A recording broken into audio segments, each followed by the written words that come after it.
Bonjour chers abonnés, aujourd'hui nous allons attaquer un nouveau sujet sur les traitements naturels pour les poulets, les dindes, les pigeons, n'est-ce pas?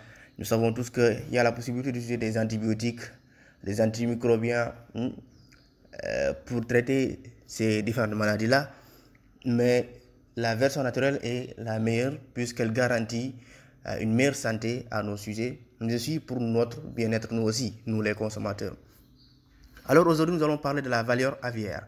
Donc la variole aviaire est une maladie virale qui affecte principalement les oiseaux. Elle est répandue dans le monde entier et touche diverses espèces, notamment les poulets, les dindes, les pigeons, n'est-ce pas? Tout ça sont emprunts à aujourd'hui être affectés donc par infestés par donc cette virus, cette maladie, la variole aviaire. Donc la transmission, elle se fait par contact direct, par des lésions cutanées ou des muqueuses. Les vecteurs sont les moustiques, les autres insectes comme les punaises, tels que les piqueurs, les insectes piqueurs ou les acariens, n'est-ce pas? Donc les puces, les punaises, tout ça, ça peut transmettre la maladie. Donc je pense que vous pouvez revenir sur l'ancienne vidéo qu'on avait fait sur les méthodes à utiliser pour éloigner les insectes vecteurs dans votre poulailler.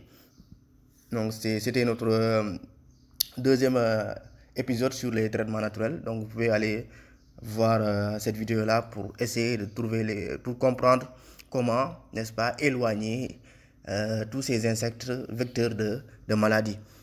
Donc la contamination environnementale aussi. Donc il faut savoir que ce virus là peut survivre longtemps dans les croûtes ou les squames infectés. Donc lorsque votre animal est infecté par ce virus là, il peut survivre pendant très longtemps dans ce milieu là. Donc ce qui fait que c'est un virus qui est très difficile à éliminer dans votre environnement, dans votre poulailler, raison pour laquelle on a essayé d'accorder beaucoup de temps pour cette maladie là. Donc les symptômes, il existe deux formes, n'est-ce pas? Il y a la forme cutanée, la plus courante, c'est ce qu'on voit le plus souvent. Ce sont des lésions croûteuses.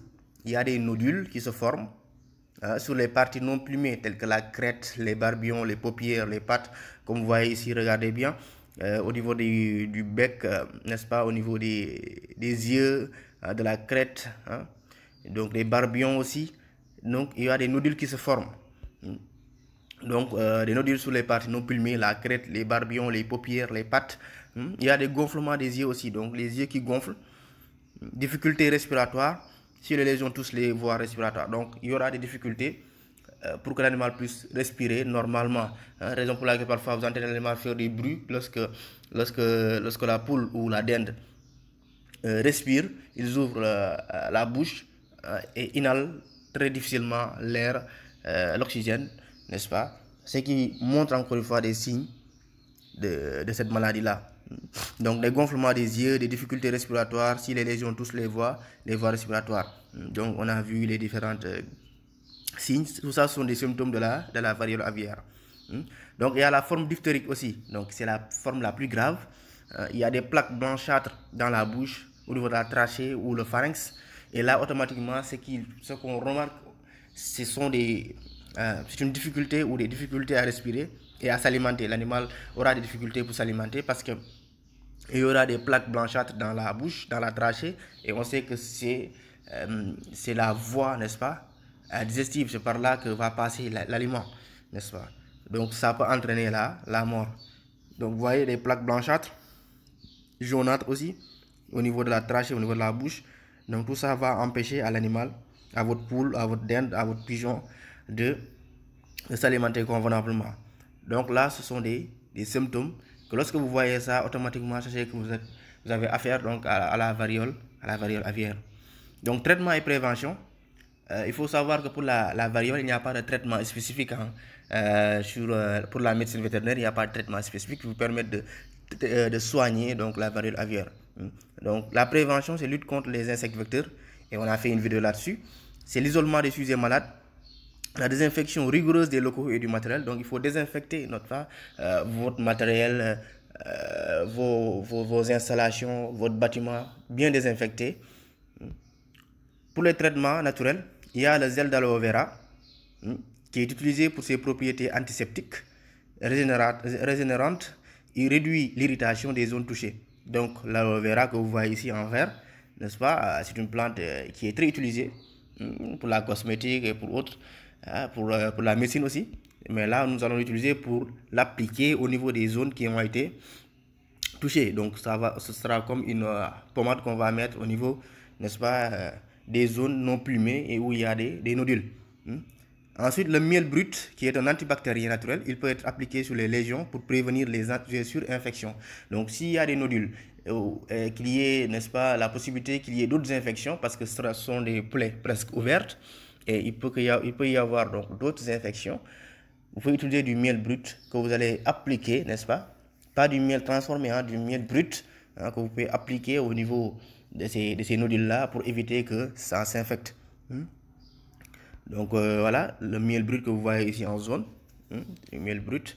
Ensuite, il y a l'huile de ricin. L'huile de ricin appliquée là sur les croûtes et nodules pour apaiser l'inflammation. Donc ça va permettre cette inflammation qui se matérialise au niveau des zones non plumées va baisser, n'est-ce pas? Ça va aussi diminuer la douleur.